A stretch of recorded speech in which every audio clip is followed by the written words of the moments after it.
Bon dia, benvinguts a un altre episodi de Literatura per als Cecs. Obrint els ulls. Avui parlarem sobre la matèria Bretanya. Ens acompanyen Miruna Petricianu, Clàudia Carbó, Ian Arbó i jo mateix, Jordi Sebastià. Clàudia, en què consisteix la matèria de Bretanya? La matèria de Bretanya és el conjunt d'històries i llegendes que passen a Bretanya o que estan relacionades. Són contes medievals plens de cavallers, reis, fades i màgia. Parla principalment sobre les vides del rei Artur, Merlí, la reina de Ginebra i els cavallers de la taula rodona. Ian, d'on van treure les històries? Es va basar en la literatura grecorromana i podem trobar connexions entre alguns personatges, com per exemple Merlí, que és com Tiresias, un mag savi, i d'Èdip i Artur, que els dos van ser separats de la seva família i sense saber-ho van matar el seu pare i es van casar amb la seva mare. Que interessant. I Miruna, quins són els temes principals d'aquestes històries? Hi trobem temes com l'honor, l'amistat, la traïció i també l'amor cortès, que era una manera idealitzada d'entendre l'amor a l'edat mitjana. També hi ha el tema de la recerca d'allò impossible, com passa amb el Sant Grial, que és un dels grans mites de la literatura universal. A mi això del Grial m'ha semblat molt misteriós.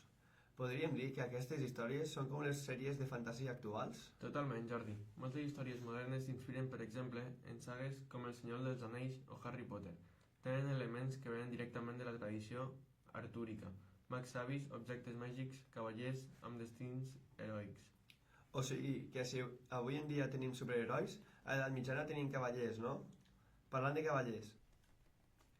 Clàudia, què és això de la taula rodona? La taula rodona era una taula especial del rei Artur, on se sentaven els cavallers. No tenia cap punta, cosa que simbolitzava que tots eren iguals i que la seva missió era defensar la justícia i els febles. M'encanta! I Miruna, quins personatges destacaries? Doncs, a part del rei Artús, hi ha Merlí, el mag més famós de tots, Ginebra, la reina, Lancelot, el cavaller més lleial, o no tant, perquè s'enamora de Ginebra, i també Morgana, que sovint és una bruixa amb intencions perilloses.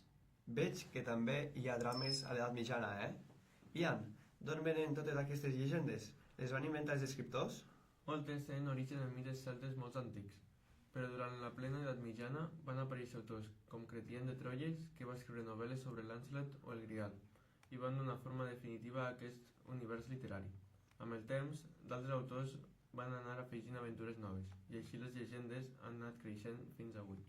O sigui, que és com un univers que no para d'expandir-se, com un mar del medieval, no? Exacte, i cada generació hi ha afegit coses noves, pel·lícules, sèries, llibres. Per això encara ens agrada tant. I ara una pregunta difícil. Quin és el vostre personatge preferit i per què, Clàudia? Jo trio Lancelot, perquè representa el conflicte entre el deure i els sentiments. És un personatge molt humà. Miruna?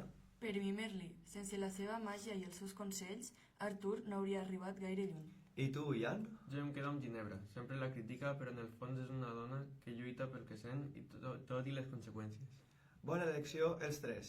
Veig que aquí tothom defensa la seva causa cavalleresca. Per anar acabant, en una frase, per què encara val la pena llegir la matèria Bretanya avui dia?